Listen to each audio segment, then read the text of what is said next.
আসসালামু আলাইকুম।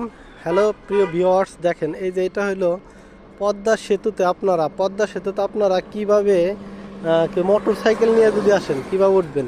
Motor cycle নিয়ে আসলে আপনি এই দিক দিয়ে এই যে এখান দিয়ে আইসে এখান দিয়ে ঢুকতে হবে, বুঝছেন? এখান দিয়ে ঢুকে ভিতরে যাইতে হবে। এই যে এখানে লেখা আছে, এই যে এই রাস্তা দিয়ে যাইতে হবে। এই যে এখানে লেখা আছে, দেখছেন? লেখা আছে মোটর সাইকেল লেন, হেলমেট ব্যবহার করুন। ঠিক আছে, টোলের সমপরিমাণ টাকা ভাঙতি রাখুন। এই জিনিসটা খেয়াল করুন সবসময়। এই যে এখান দিয়ে মোটর সাইকেল নিয়ে ঘুরতে হয়। ঠিক আছে, এই যে এইভাবে এসে এখান দিয়ে ঢুকবেন।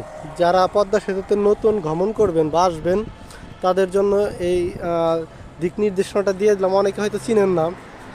এই যে এই যে এই যে এই যে প্রবেশ এমনি ভিতরে প্রবেশ নিষেধ, এই রাস্তা দিয়ে ঢুকতে পারবেন এরকম আছে। এটা আমাদের এরিয়ার পাশেই।